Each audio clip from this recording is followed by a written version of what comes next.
Hello student, आज हम पढ़ रहे हैं क्लास 11 का चैप्टर 3 लेखांकन के सिद्धांत। लेखांकन के सिद्धांत के प्रकार थे, दो प्रकार होते हैं, लेखांकन अवधारणाएं और लेखांकन परिपाटियां।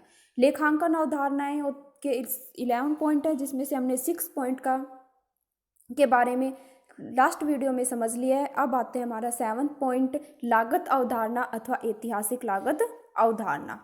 ये सिद्धांत के अनुसार किसी संपत्ति का पुस्तकों में प्राय उसी मूल्य पर लेखा किया जाता है जिस मूल्य पर खरीदी गई थी। जिस मूल्य पर हमने कोई भी असेस्ट खरीदी थी, हम पुस्तकों के अंदर उसी मूल्य पर उसका लेखा करते हैं। लेखा पुस्तकों में संपत्तियों को क्रय मूल्य पर, जिस मूल्य पर हमने परचेज किया था उसी मूल्य पर दिखाया जाएगा, ना कि बाजार मूल्य पर। मूल्य में किसी भी प्रकार की कमी या वृद्धि हो उसका लेखा नहीं किया जा सकता है। संपत्तियों का क्रय मूल्य में से उसका ह्रास, डेप्रिसिएशन घटाने के बाद जो अमाउंट बचती है उसी अमाउंट पर लेखा किया जाता है। 8th है द्विपहलू अवधारणा। द्विपहलू अवधारणा का मतलब है कि इस प्रत्येक व्यवसायिक लेन देन के दो पहलू होते हैं। व्यवसाय के अंदर जब भी कोई लेन देन होता है तो इसे दो खाते प्रभावित होते हैं। एक खाते को डेबिट किया जाता है तो दूसरे खाते को क्रेडिट किया जाता है। सिद्धांत के अनुसार लेन देन के लेखांकन की विधि दोहरा लेखा प्रणाली कहती है। इस अवधारणा के कारण स्थिति विवरण के दोनों पक्षों के जोड़ एक दूसरे के बराबर होते हैं। स्थिति विवरण जो बैलेंस शीट होती है उसमें दो साइड होती है, लायबिलिटी साइड और असेट साइड। दोनों का साइड का जोड़ हमेशा इक्वल आता है। और व्यवसाय में किसी भी लेखांकन निम्नलिखित लेखांकन समीकरण सत्य सिद्ध होते हैं। संपत्तियां इज इक्वल टू दायित्व प्लस पूंजी, या पूंजी इज इक्वल टू संपत्तियां माइनस दायित्व। नेक्स्ट है आगम निर्धारण की अवधारणा। व्यवसायिक लेन देनों के परिणाम स्वरूप जिन मदों से वो स्वामी की पूंजी में वृद्धि होती है उन्हें आगम कहते हैं। जैसे कि माल या सेवाओं का, हमने कोई भी माल है या सेवाओं है जिसका विक्रय किया है और विक्रय से जो भी राशि प्राप्त होती है वो आगम कहलाती है। इससे व्यवसाय के जो स्वामी होता है उसकी पूंजी में वृद्धि होती है। आगम निर्धारण की अवधारणा यह निश्चित करती है कि आगम की प्राप्ति किस समय हुई, आगम किस अवधि से संबंधित है। आय के संबंध में है, जैसे कि किराया है, रेंट है, ब्याज, इंटरेस्ट, कमीशन आदि की प्राप्ति के संबंध में आगम की प्राप्ति समय के आधार पर मानी जाती है। 10th पॉइंट है मिलान की अवधारणा। व्यवसाय के शुद्ध लाभों के निर्धारण के लिए अवधारणा बहुत महत्वपूर्ण होती है। हमारे अकाउंट के अंदर ये मिलान की अवधारणा वेरी इंपॉर्टेंट अवधारणा है।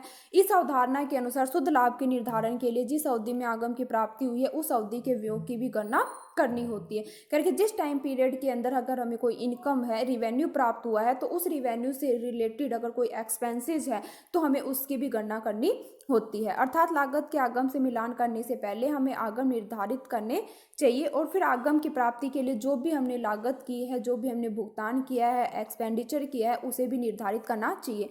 आगम का व्यय से मिलान करते समय निम्नलिखित बातों का ध्यान रखना चाहिए। फर्स्ट आता है, जब किसी आगम को लाभ हानि खाते में शामिल किया गया है तो उससे संबंधित व्यय को भी लाभ हानि खाते में लिखना चाहिए।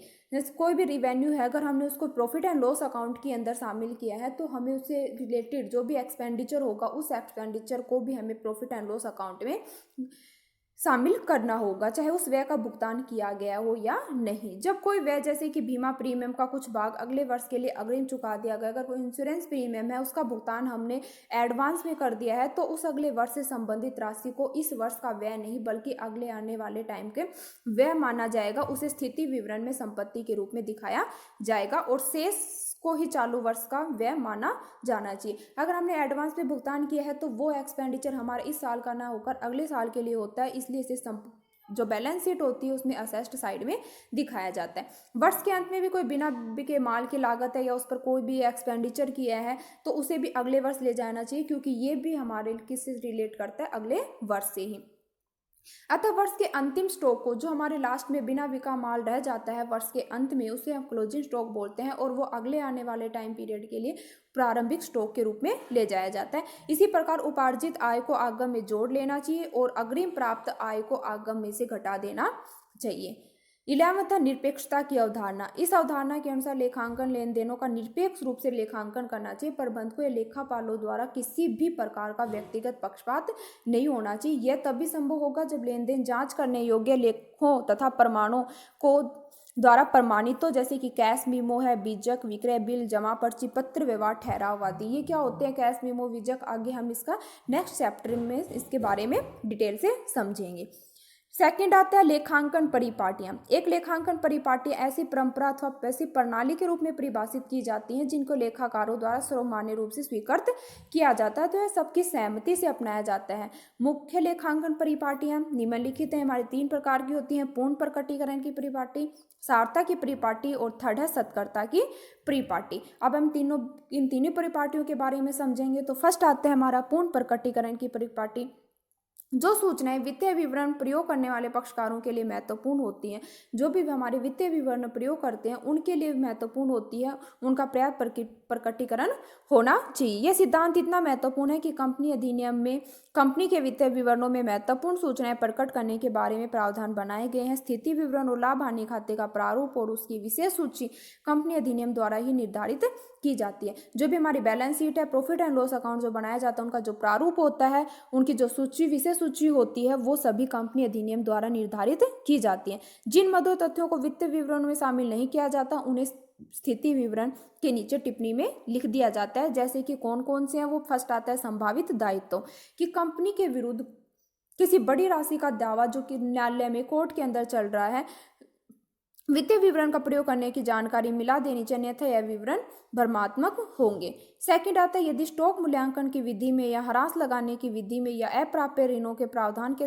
तरीके में कोई परिवर्तन किया गया है तो भी इसे स्थिति विवरण में कोई परिवर्तन किया गया है तो इसे स्थिति विवरण के नीचे टिप्पणी में प्रकट कर देना चाहिए। थर्ड आता है विनियोगों का बाजार मूल्य, भी हमें नीचे वर्किंग नोट के अंदर लिखना चाहिए। सेकंड आता है सारता की परिपाटी। यह परिपाटी पूर्ण प्रकटीकरण की परिपाटी का अपवाद होता है। इस पर परिपाटी के अंतर्गत जो मदे बिल्कुल महत्वहीन है, वित्तीय विवरणों के प्रयोग करने वालों के लिए असंगत, उन्हें प्रकट करने की आवश्यकता नहीं है, ऐसी सारी मदों को या तो बिल्कुल ही छोड़ देना चाहिए या उन्हें अन्य मदों में मिला देना चाहिए ताकि वित्तीय विवरण पर कोई भी अनावश्यक बोझ ना हो।